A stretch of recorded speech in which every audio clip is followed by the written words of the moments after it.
I am preemptively stressed about the fact that there is not a single minute between the end of the Monaco GP and the start of the Indy 500.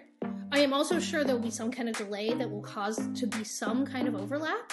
And if the Monaco GP is stressful and something bad happens in Lewis Hamilton's race, how am I going to take a mental health walk? How am I going to go outside and touch some grass if I have to immediately go watch the Indy 500? Who scheduled this? It is put it on a delay and go take a walk and come back, ignore social media, don't look at anything, and then start it.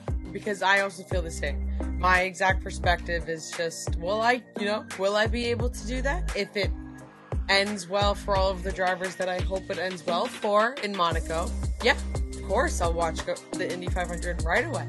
If not, then we're going to have to take a little bit of a break because I don't want it to affect the Indy car watching experience. It's not their fault. It probably will be Ferrari's fault that Charles cries. So, look, Mercedes is bringing upgrades to the Monaco GP. Mercedes is bringing their B-spec car to the Monaco GP, and then they expect me to be a totally okay person to watch the Indy 500 without wanting to, cry? I get that it's logistics. I get it. And, we had that whole conversation. We've talked about logistics of the shipping and the things, and we've talked about all that before on this podcast. But I don't like that. I don't enjoy upgrades, B-spec car, Monaco. No. They don't belong in the same sentence unless it says don't or no. Essentially, it's really just selfish. I need my blood pressure to stay down. I need to keep my stress levels at a normal human being's level. And it's just too much in one weekend. Just too much. I agree. Way too much. Too much stress. But I guess that's also why is the Triple Crown? They book both of those on the same weekend because they don't like each other, not because they think it's better for either of them. I'm a big believer in all areas that a rising tide lifts all ships. And they basically said, nah, sink it. Sink it. You gotta pick one. And then there's the crazy people like us that are just gonna watch both. And I'm mad. Cole and Briana are lined up on the grid. It's lights out, and away we go. This week's Grid Walk.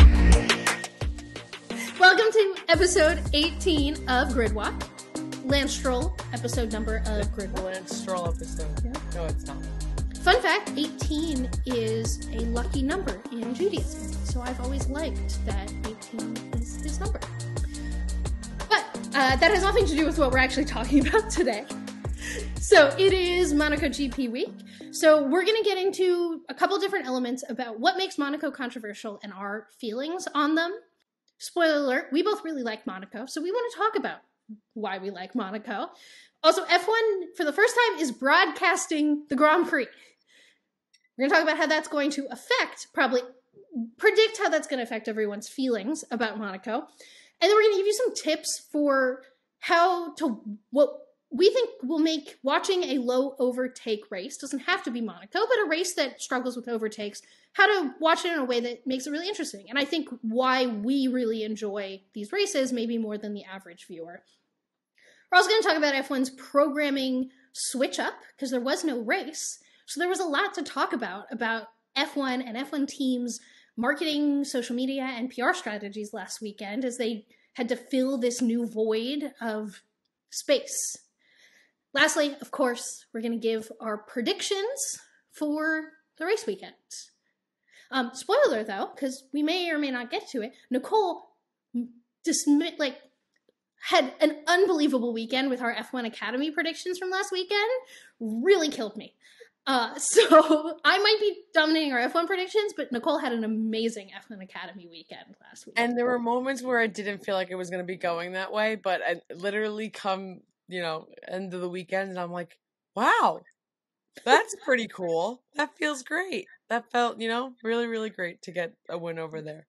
But who knows? Maybe I'll surprise you in Monaco.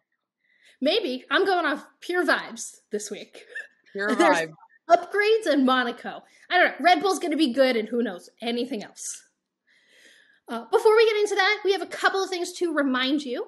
One, we're putting out a bonus episode this week. If you're listening to this Thursday, the day it comes out, it's coming out tomorrow, Friday, May 26th.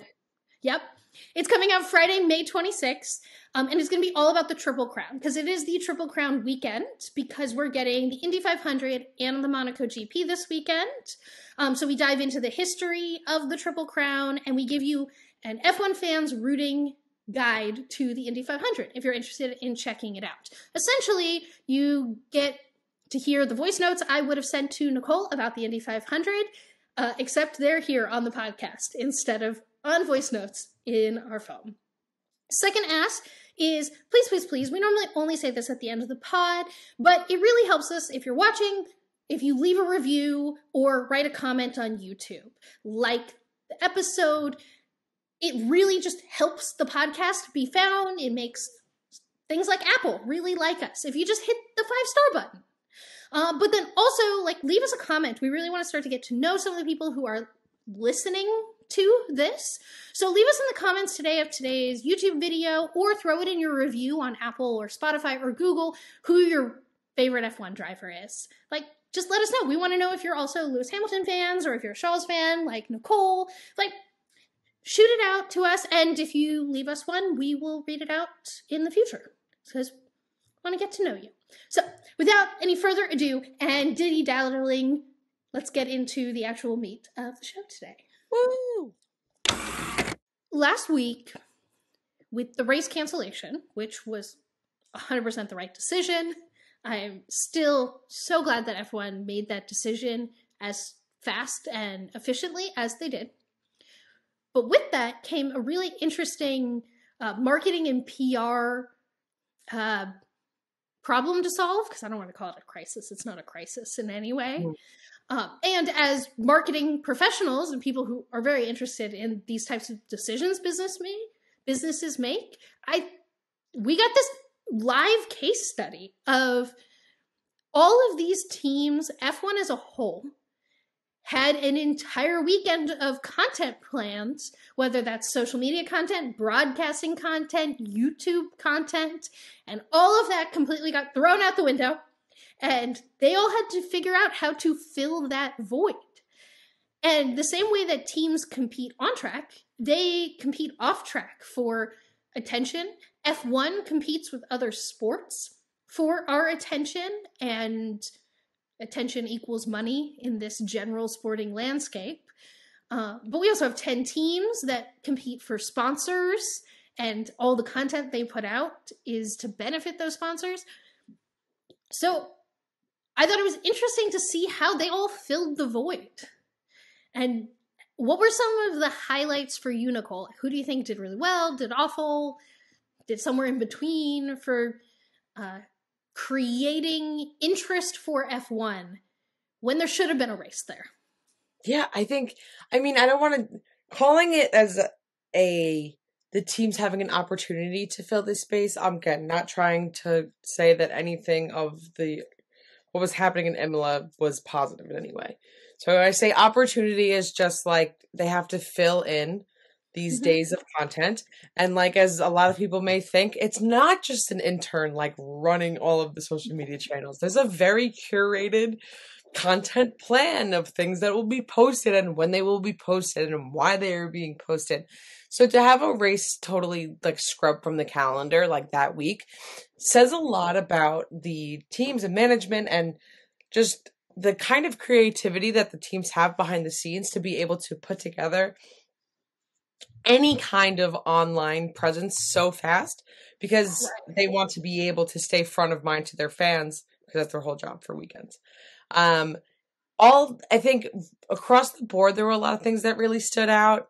I mean, you have Alpine going live on Instagram, which is like, hey, we're really going to take the time to be not only providing content to our fans and viewers, but like in a way that can be interactive.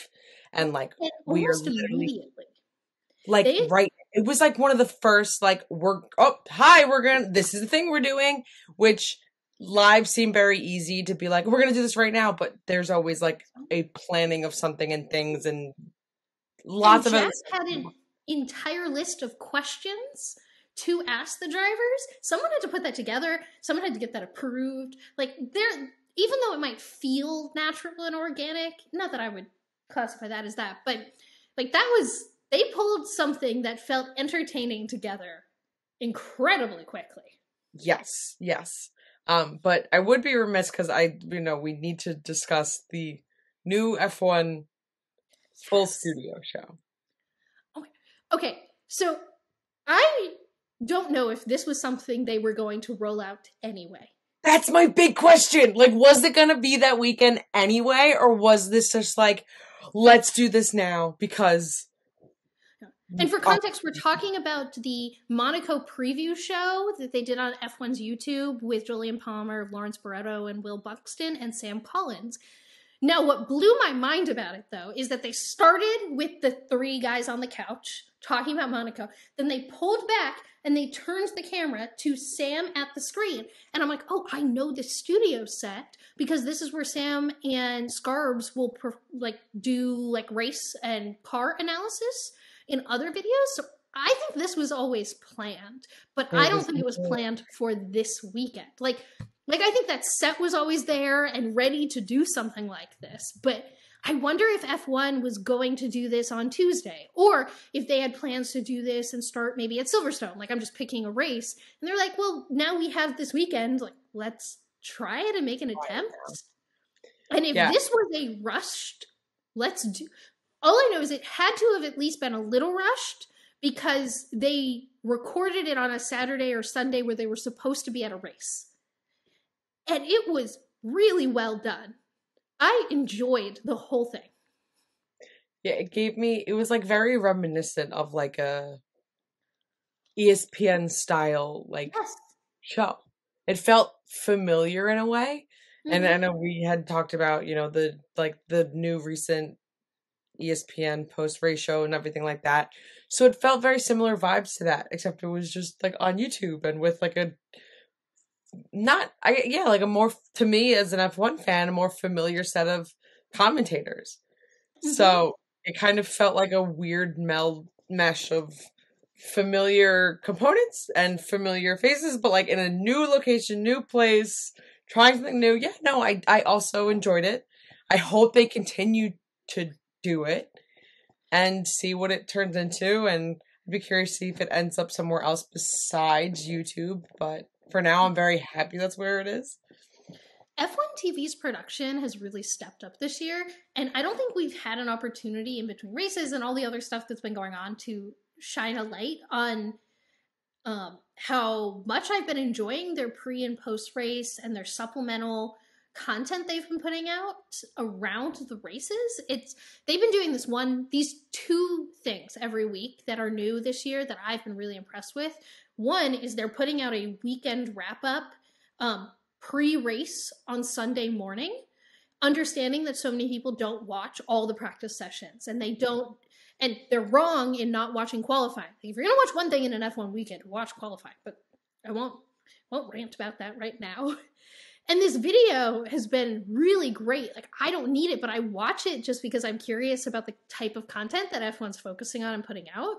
Yeah, like, what are they picking for the person who doesn't watch all of practice and all of qualifying? Like, what are they determining as, like, the stories to follow or the things to know or, like that day?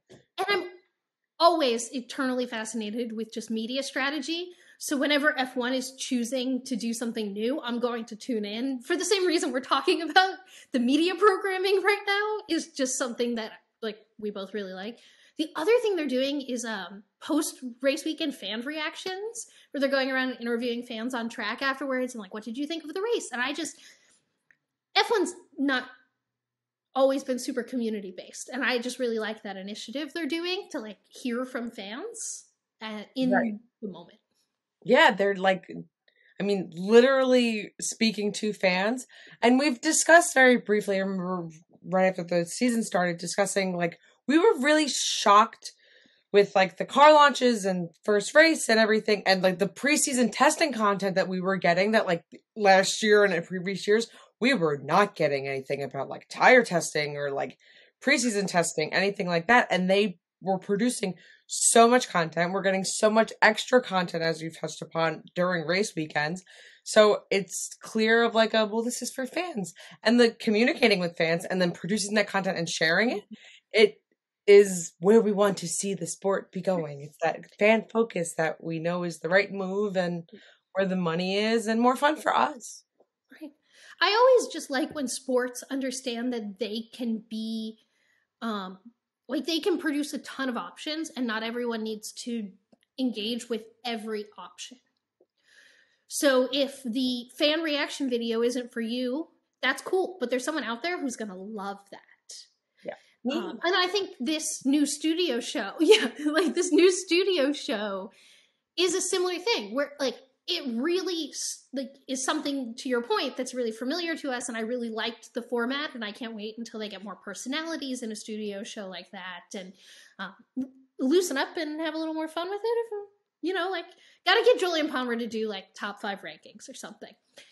But so I liked the familiar format, and that doesn't mean that everyone has to like it and not everyone has to watch it. I just think the more content the more different content that F1 puts out, the better and healthier the sport is.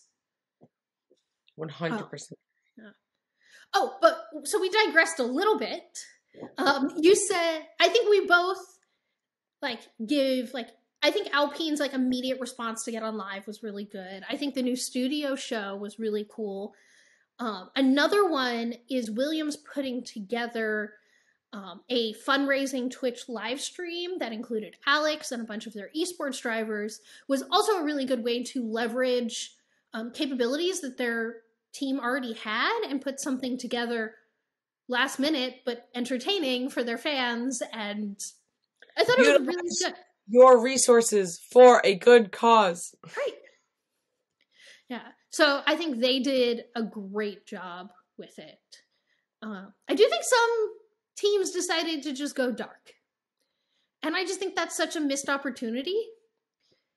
But they're the same teams that go dark in between race weekends. And they don't understand that creating engaging content year-round keeps them positively in the news cycle.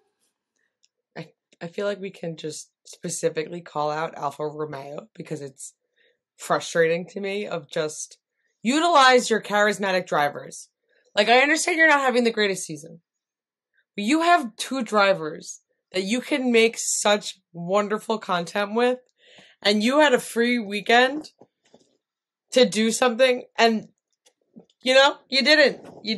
You did not do that. I think the only races on the calendar that get more commentary about whether they should exist is Miami and Vegas. Then the Monaco GP, I think the vast majority of conversation is, do you like it? Do you hate it? Should it even exist anymore? Oh, I hate seeing these cars on it. I love seeing, if there is an opinion to be had about Monaco, it's probably been had already because it's been talked about until the end of time. It is an unbelievably polarizing race. I fall into the position of, it's been there for so long, it's going to be there, enjoy it. But I also, enjoy it no matter what. I like when it's a little bit different. I like that kind of little bit of extra spice to the calendar. And Monaco means so much to the drivers. It's a different perspective. It's a different energy for the teams and the drivers and just everyone there. There's a little bit of extra sparkle when it comes to Monaco for F1.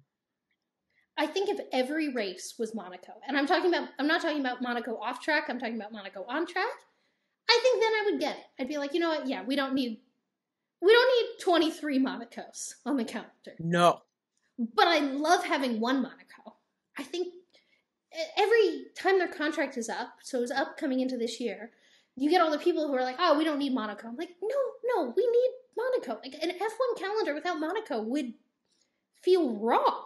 It's such a different style of driving, and you're really testing a different type of ability but like because of it's so narrow and like there's such less overtaking in the corners and like it's such a different style than all other circuits that you're really like putting them to the test in a different way, and that makes it more interesting, I personally think, as a fan and a viewer to be watching. I completely agree with a lot of the arguments that if the cars were smaller, they would race better in Monaco. So I don't want to discredit all of that, but I do love Monaco, and something about me as a general sports fan is I've always been attracted to parts of sports that are more defensive. Like, my favorite part of football is I love watching the defensive line. I love great defense. And, like, the NFL made a completely shift to just make as much offense as possible and make playing defense completely impossible. And I get that that's sexier, but me as a collective sports fan, like, defense has been one of my favorite things. And Monaco is like the defense of F1, where it's more about, like, can you hold someone back? Can you not make a mistake? Than it is about press DRS, go past. So there's going to be less overtakes, but weirdly for me as a sports fan, in this like weird contrarian group I'm in, it's like my favorite part of sport. It's like the exception of like certain rules. I don't know. It's like there's just something different about it that I'm fine with, because like, not that I don't love seeing overtakes in a race. Like, I do. Yeah, but I also don't think that's everything a race needs to be a good race. I think a reason why so many people have rough feelings about Monaco is because what I think is actually a little known fact, that up until this year, Monaco was the only race on the calendar where F1 didn't handle all the broadcasting. So at every other race, F1 has a team of broadcasters, and they basically put out a live feed. And then people from other countries commentate over that, whether that's F1 TV's crew, the Sky Sports crew, or the Sky Germany crew. They all take the same F1 live feed, and that live feed like dictates the visuals of the race. That's also where the team radio comes from. They're doing all of the production, except for Monaco. Monaco, up until this year, had it written in their rules, thank you, Bernie, this was great, that they got to broadcast the race. And you might be like, well, does Monaco's broadcasting team have a lot of experience with broadcasting motor races? No, they do this once a year. They just do this. So, and maybe a couple others, but so you're saying the professional broadcasting team is not allowed to broadcast the race because Monaco was very particular about what ways you saw their principality. And for that reason, you had a bunch of, essentially compared to F1's team, amateurs broadcasting this race. And that's why you get those iconic Lance Stroll moments. But guess what, Nicole? It's just all overexposed coming out of the tunnel. Like, yeah. Who is it? What? Yeah, but not this year. Because in their new contract, F1 is going to be in charge of broadcasting this race. Can we take a moment? Thank goodness. My gosh. Monica, you can do a lot of things. But maybe leave this to the professionals.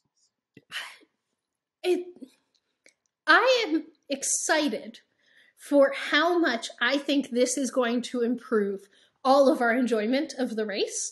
Not that F1 broadcasting is perfect, but I know it's going to be a step up. It is overall going to be better than what we've experienced. Yeah, I mean, it was already pretty low bar. So I can't, and like, again, as someone who enjoys watching Monaco right now, it's going to be great. It's going to be awesome to watch actual professionals understanding how to do a broadcast. And I don't necessarily think that we're going to get any other, like, views of Monaco that they, like, wouldn't have want us to really see. Because, yeah, they want, like, the image of Monaco and the selling of Monaco, or like just it will still be everything we want it to and more, just at like a professional level, and people know what they're doing. I think it will be better. I've also always been very curious about what parts of Monaco are they so worried about us seeing? Yeah, it's Monaco, right? Isn't it supposed to be Monaco, Monte Carlo? Oh. Right. So I mean, maybe there is a part of Monaco. I've clearly never been there. So it's always been this in the back of my head since I've known that this is a thing. Been like, that's kind of sketchy. Maybe Monaco's not so nice. I don't think that's the case. I just am confused. Yeah, I don't think almost every driver or people that make a lot of money and whatever, yes, tax rules, blah, blah, blah. But I don't think they'd live there, have property there, invest there at all if it was like not very nice. Yeah. So do you think F1 broadcasting Monaco this year, do you think that's going to improve the general sentiment around Monaco? Like, do you think coming out of this race, there might be some general, wow, that was a really good Monaco this year. And maybe they don't know that that's why, because I know that understanding who's broadcasting a race is a niche subject that you and I primarily are very interested in, and I don't think the average viewer is. But like, do you think there might be some like, wow, that was the best Monaco race we had in a while, even if nothing is different? I hope for yes, but like my gut says no. Like, I think people that don't like Monaco love not to like Monaco. And it's like a thing they get to do every year of being like, oh, again, with these narrow streets and these ridiculous corners and this ridiculous. It's the same reason why people like to be like, meh, driver's introductions at Miami. Blah, blah. Like, it's like part of like the F1 piece that people just feel like is a little bit unnecessary or is like a little bit too extra. But like, they don't understand it's like a crucial part of the sport. Right. And yeah, Monaco is not going anywhere. So I think if the people with the personality traits that are anti-Monaco will stay that way, and the people that love Monaco and enjoy watching Monaco will have a better time this year. Yeah. I do think that what gets underrepresented on social media is that there's probably a lot of people who are just on the fence about it. And it's a race. Yeah. Who cares? Yeah. Or they're very much like, yeah, it's Monaco. Like, Monaco's a big deal every year. Like, Monaco's one of the few races that people who don't watch F1 like will still watch every year. And so I do think there's a large majority of people who are probably like, yeah, it's Monaco. Crown jewel. Cool. Triple crown. Love it. Moving on. You know? Like, even if they leave the race being like, that was a little subpar, like, they're not, I don't know. Sometimes I feel like we live in this bubble of F1 conversation where everyone has an opinion about it. What if the reality is that most people are just like, meh, whatever. Yeah, I don't know. I feel like F1's a sport that like it's not very meh, whatever. I feel like it's like a sport of very strong positive feelings. I mean, literally a lot of people like their main point for Monaco is that there's like no room to overtake, cars too big, but like the fact that like there's not a bunch of overtaking in the race is like a strong reason as to like why people don't enjoy it as much. But I don't know, you and I both feel that there can be ways to be watching a race that doesn't have a bunch of overtakes and like still enjoy it. Right. And I also don't think this is the only track on the calendar that struggles with low overtakes. I also think you and I are both in the camp of like a DRS overtake is not thrilling and exciting to watch. So I don't think there is a direct one-to-one causation. Exciting race, good overtakes. Like, I don't think I think it's exciting race has a one-to-one correlation with the stories told around that race, and that we can visibly see long-term strategic battles, whether that's between drivers or in strategy, and how well that's communicated to us. I think that's what makes a good race. Like, last year's Monaco was actually a really good race. Between, everything that happened to Charles. But even without that, you had Carlos, you had the Williams drivers not listening to blue flags, so Carlos had a slow outlap. you had that whole thing for the end of the race where all the drivers were trying to overtake each other, and Checo had to do some great defensive moves in slippery conditions in order to not crash and keep all the drivers behind him. I think there's such a narrative around being unable to overtake in Monaco that they're taking out all the skill of the drivers who are preventing the overtakes. Right. Which is just as important. Like, Checo could have easily crashed. I don't remember, like, do you remember the photos of his tires at the end of that race in the slippery, wet conditions? And he didn't make a single mistake? Yeah, and like it was monsooning that race. That's like when they were photoshopping VB's famous river picture like into the streets. It was nuts. The conditions for that race last year were absolutely wild. And I think these were a really good point about that it discredits the skill that it takes to perform well in any sense on a circuit like Monaco. So I think this transitions well to you and I have some tips for watching a low overtake race, or a race that is predicted to be a low overtake race, and how we watch those races. Like, so this is how I'm going to go into Monaco watching the race, but admittedly, I watch every race the way I'm about to describe. In order to give yourself things to look for other than overtakes and necessarily like dramatic driver movement. So these are going to be like easy entries into things to watch and look for. Whether or not you are a live timing person, for Monaco, I recommend opening up live timing. In the live timing, there is a tab, and it's called Driver Tracker. If you're watching on YouTube right now, I'm going to put a visual component on the screen, but I'm going to explain this in an easy-to-follow way, even if you don't want to go over to YouTube and see this. You should do it. Subscribe while you're there, turn on notifications, all the things YouTubers say, right? Admittedly, we do work really hard on the visual component to this, so if you're not watching us, I'd recommend it. So, click on the Driver Tracker tab. Whatever driver is your favorite driver or you're most interested in following for the day, click that driver. And then then pick a driver that you think your favorite driver is trying to track down or trying to keep behind them. The driver tracker will automatically populate their sector times and how much the driver chasing is either gaining or losing to the other driver. So, for example, I will normally, in every race, the driver I root for the most is Lewis Hamilton. So let's say Lewis Hamilton is qualified P4, and I think what's reasonable and what I'm rooting for is him to finish P3 behind both the Red Bulls. I will grab whatever driver is P3, I'll put both of them into this driver tracker, and it will live tell me, okay, is Lewis gaining? Is he losing time? And you can watch that battle whether or not they're showing it on the broadcast. Make your own battle. Right. Create your own broadcast. But it also doesn't have to be a P4 to P3. So let's say your favorite driver is Lance Stroll, and he qualified out of position because this is something I experienced many weeks. Lance Stroll qualifying out of position.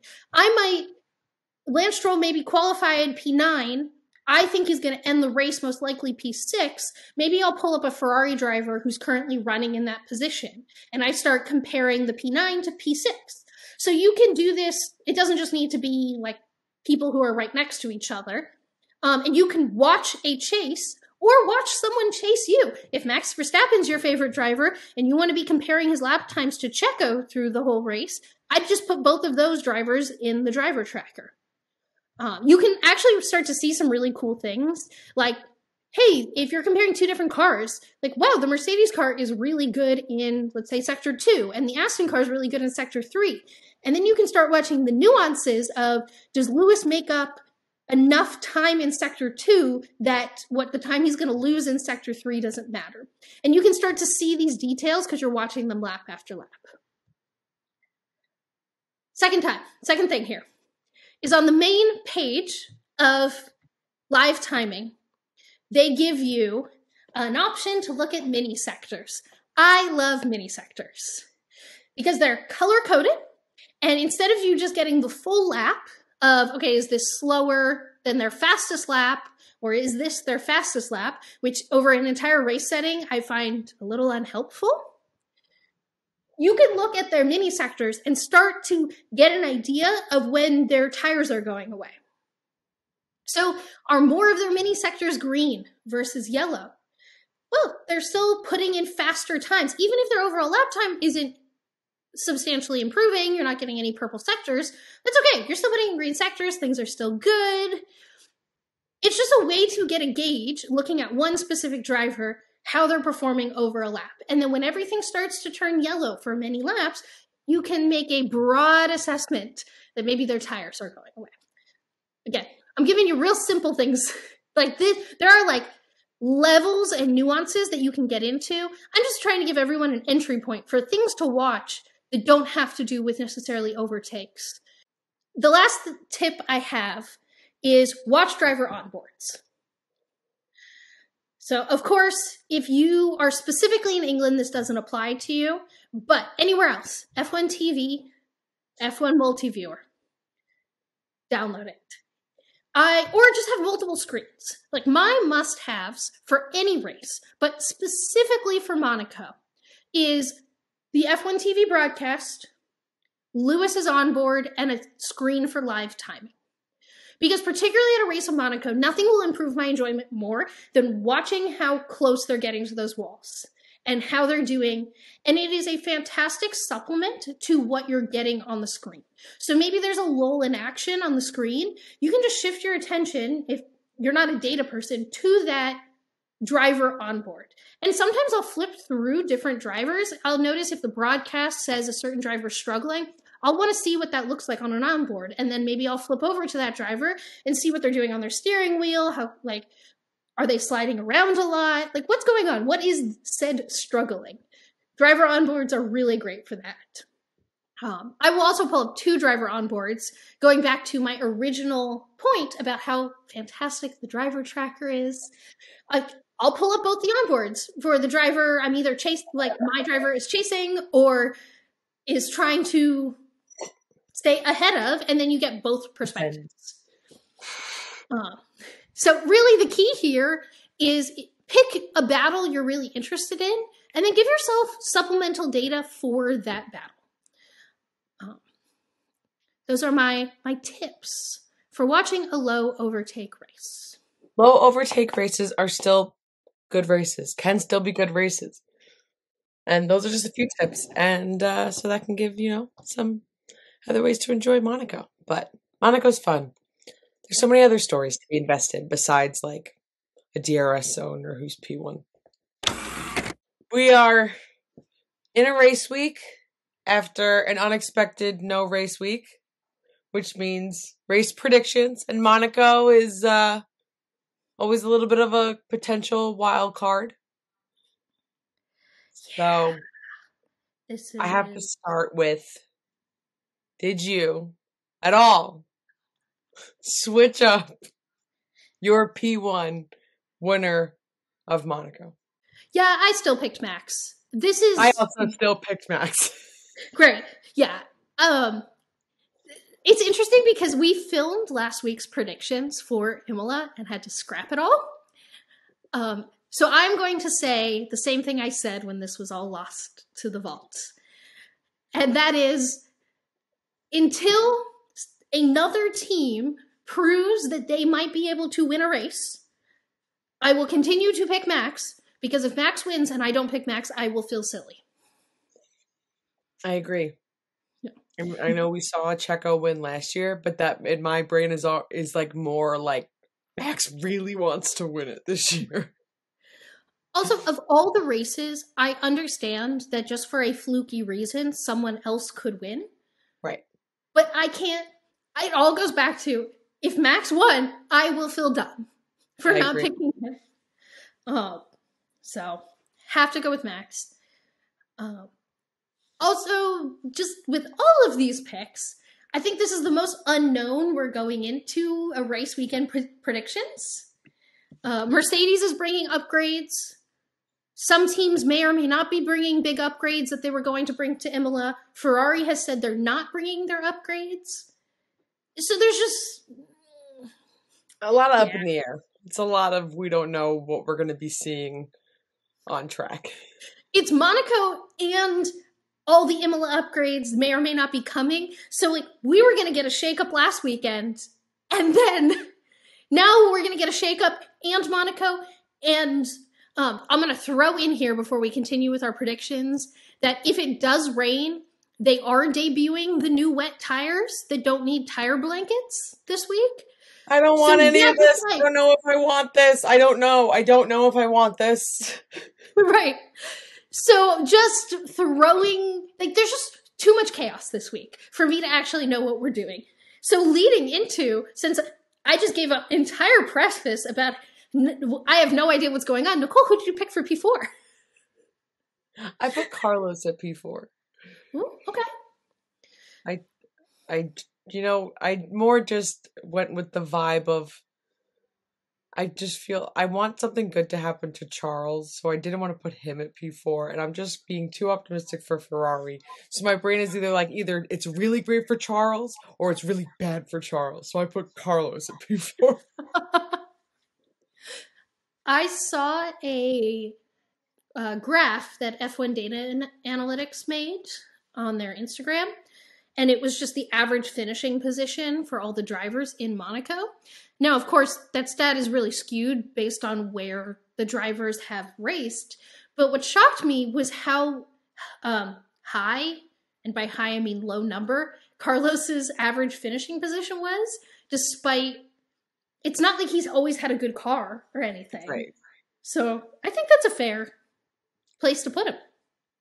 Felt right. Again, vibes. We're going with vibes. Yeah. I put Lewis in P4. Okay. Because if either of the Mercedes finish this weekend that high up, I'm going to feel great. And I would like to feel great. You know, per prior statements about how we have back-to-back Triple Crown races, I need Lewis to end the race. Not behind Fernando Alonso in a DRS train in the middle of the pack is essentially what I'm rooting for. So, P4. Then maybe the rest of forever, teams will bring B-spec upgrades to Monaco. Trendsetter. To be fair to Mercedes, we keep joking about this, they do have enough spares, they say, and they've already retrofitted the chassis to fit these new upgrades, so they physically can't not bring them, is really what's going on here. Right, yeah. It's stressful. Logistics, but still panic-inducing.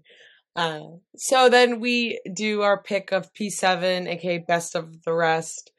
Who do you have for finishing P7 in Monaco? Lance. Okay. Yeah. No reason, just vibes. Actually, I think for Lance doesn't historically do well at Monaco, and I'm putting out some positive points for him. That's a lot like how the rest of my picks kind of go. Who's your P7? My P7 is ST Bestie. Again, really going in vibes, positivity. We just want good things to happen to good people. Yeah.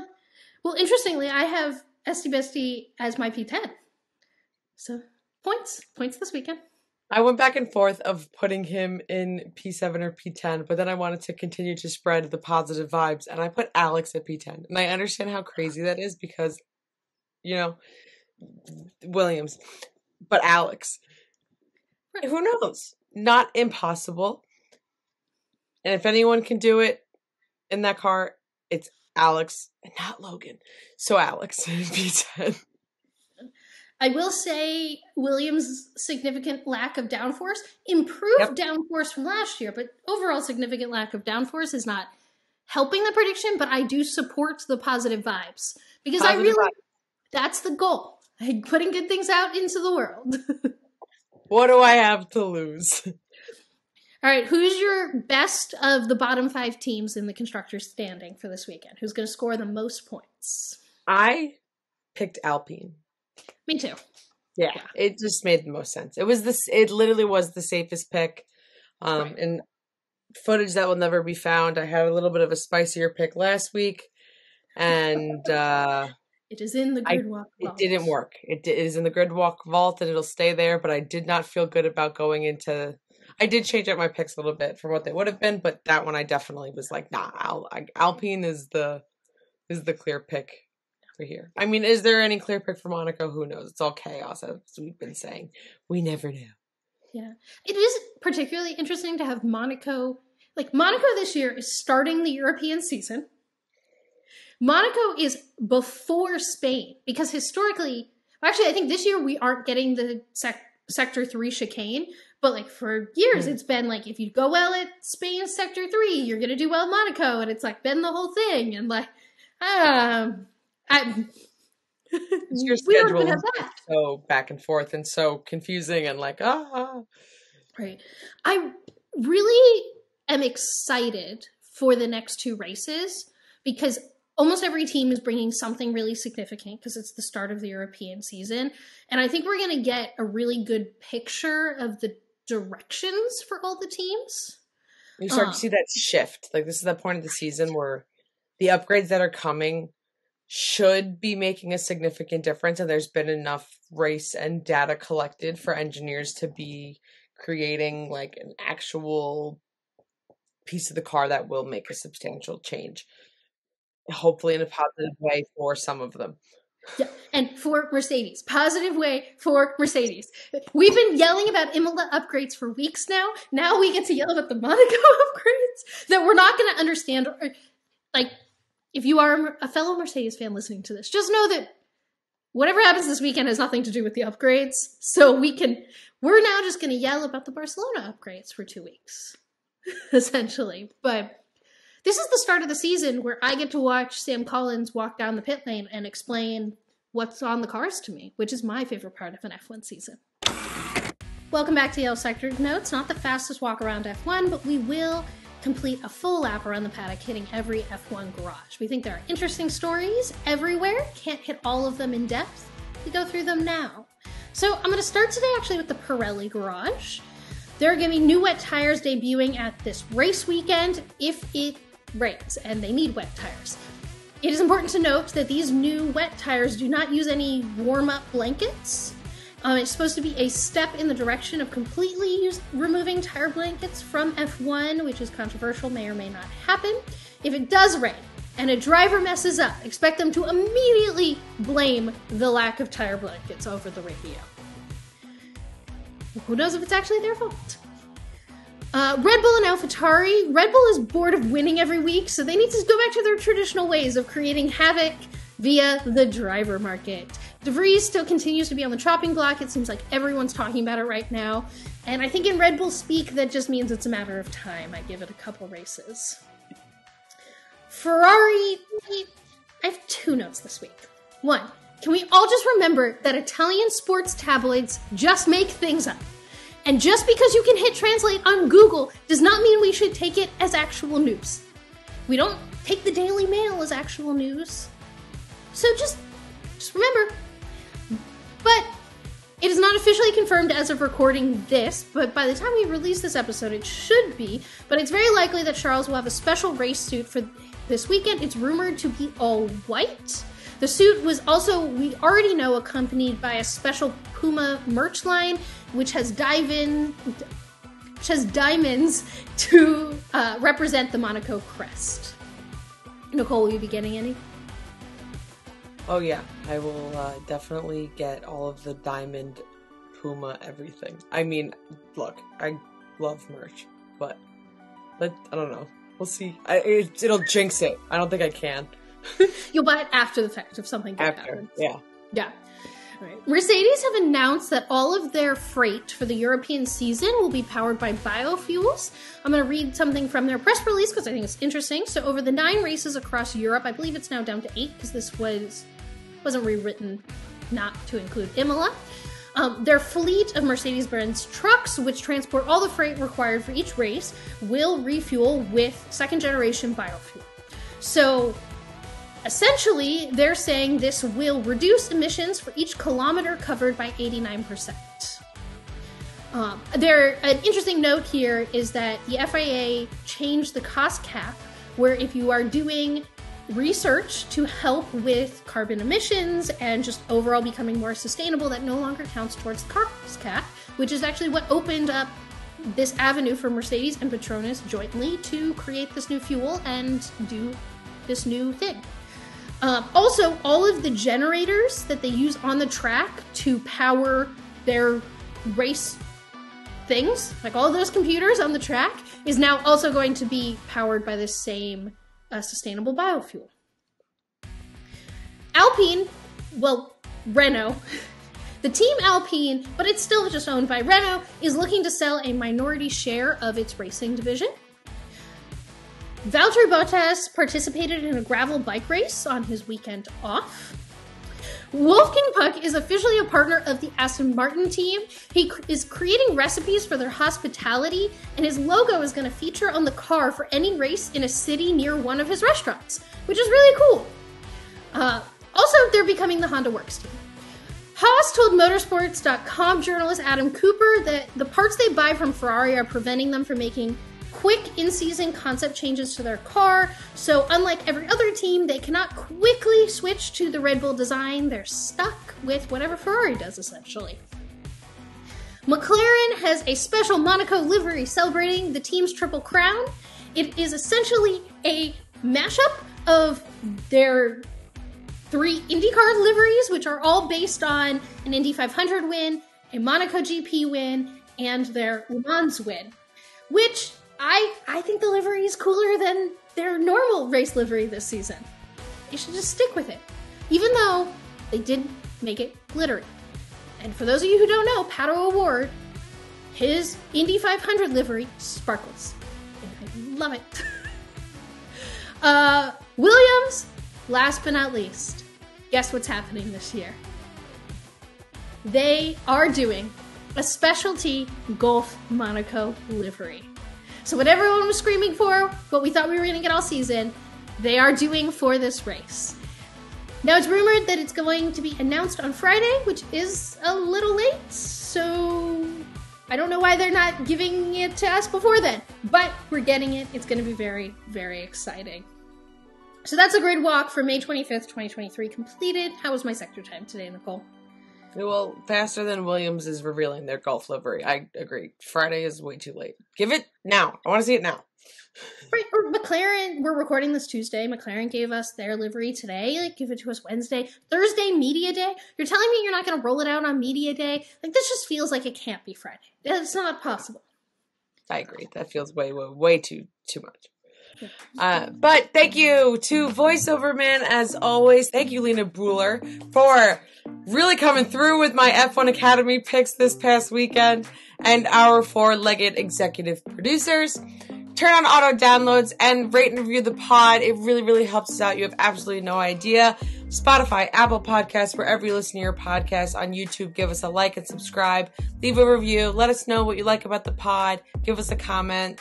What you'd like to see, or who you're rooting for this weekend. We want to get to know you as much as you're getting to know us. And definitely make sure to check out our bonus episode out tomorrow. It is our Triple Crown special. Give you a little bit of an F1 fan's insight into IndyCar, what you need to know about the Indy 500, and what the heck makes Monaco so special, and do we know where the Triple Crown came from? Always make sure to follow us on all of the social media platforms, or whichever ones you do use, at Gridwalk Show everywhere for your daily grid walks. And we'll be back every Thursday, and we sincerely hope that you join us. Whew, today's episode definitely felt Triple Crown worthy. I bestow